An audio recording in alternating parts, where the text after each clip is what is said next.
by that old Bering Sea and the life of an old sourdough.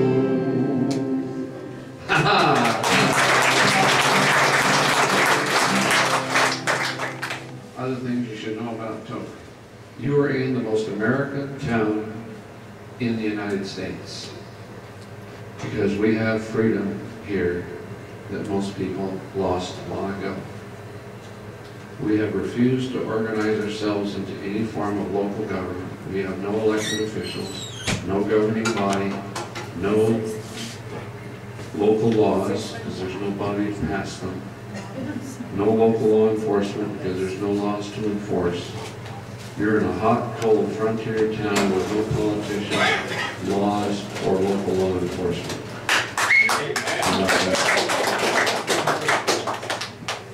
And of course, there's no need for taxes, so we have no taxes of any kind in Tok except that tax-free. Hey, come on, yeah.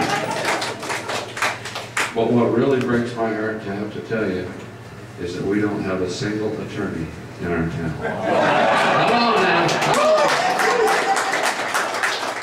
It's not that we don't like them better. We bury them 2 feet deeper than anybody else. Don't want them crawling back out. They can't live in Tok because it's so cold they have to keep their hands in their pockets instead of someone else's. Can't make a living here at all. One of you guys came in and said, hey, you know how you can tell when a big rig on the highways hit an attorney? And I said, no. He says, no skid marks. And then I had an attorney come up after the show and flip her business card out right there. I went, uh-oh. She smiled at me and she says, I'm retired. I said, fine. I'm not going to set up a shop here, don't worry. I said, I'm not worried. She says, do you know what you call 10,000 attorneys at the bottom of the ocean? I said, what? She said, a good start. She didn't like him either. She spent her whole lifetime in law. So. All right, let's do another song here. Let's do the little song about the big mountain. I wrote this about Denali years ago because I used to fly around Denali. And Denali looks kind of insignificant from 200 miles away. But when you get up close in a Super Cub, over all those endless glaciers with crevasses big enough to swallow a building, no earthly place to land if you have an engine failure, and you look up and up and up, and you can't go any higher because your plane doesn't have enough power to go higher, you start to appreciate what a big piece of real estate Denali is. And that's the word we use in Alaska, because it comes from the Athabascan language, which means the great one or the tall one. Here's my little story.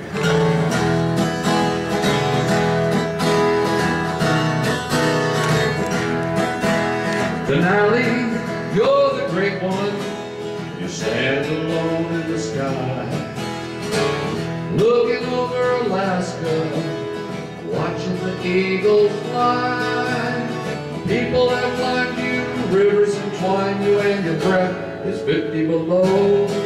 You're the king of Alaska, Denali, with your crown, ice and snow. Well, the climbers have come from around the world to tread on your silver snows. Many have tried, many have died, and lay in the glaciers below.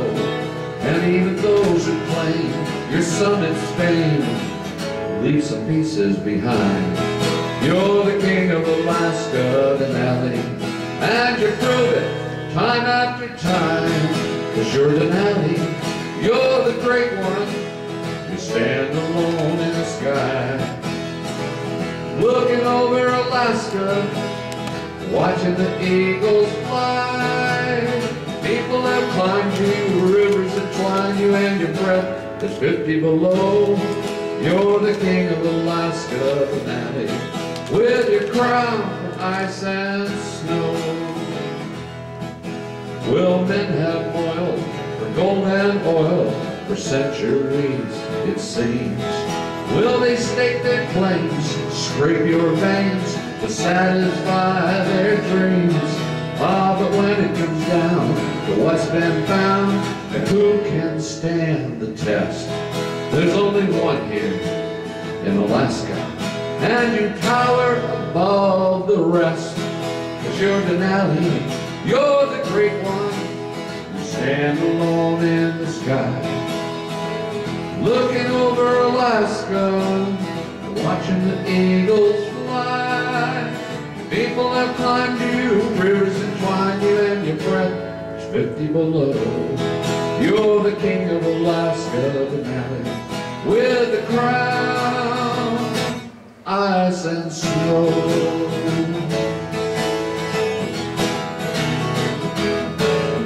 Denali.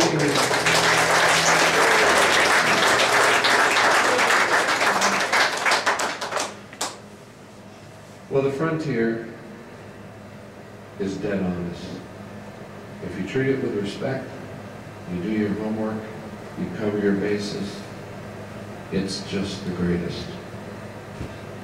Make one foolish mistake, and you're gone. We've lost 3 on Denali this year. There are 25 others up there still entombed in the ice, the snow, and the rocks that have never been brought down.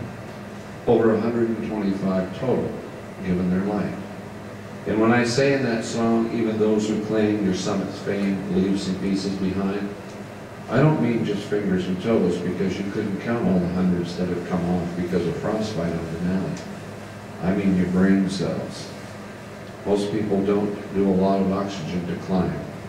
And you can probably go on Google and find out how many millions of brain cells you lose every hour you're exercising over 15,000 feet in elevation without oxygen.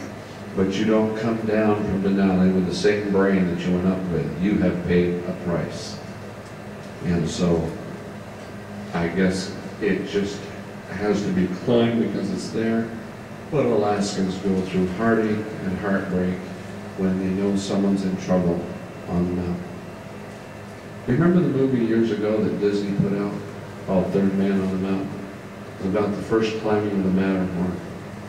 And the guy that starred in Hawaii 5-0 was just a young man now.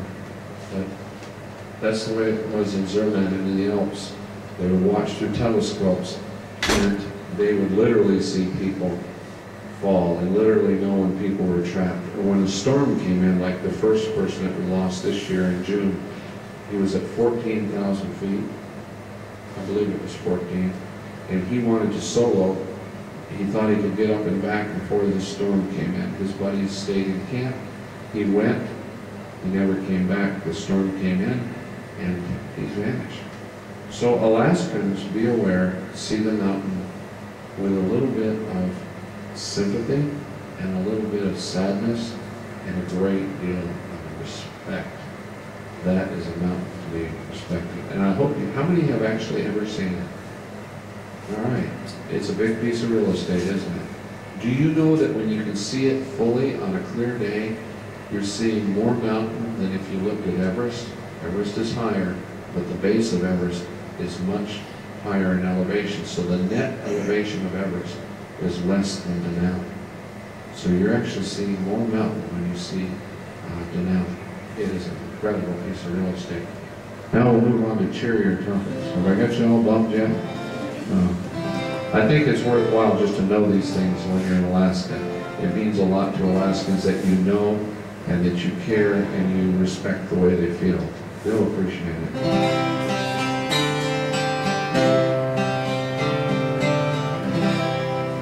Well, let's see. I've got a couple here. I've got some youngsters in the audience. We're going to do the moose song. I had the distinct pleasure of getting an email from a teacher in New York who used this song in a school presentation.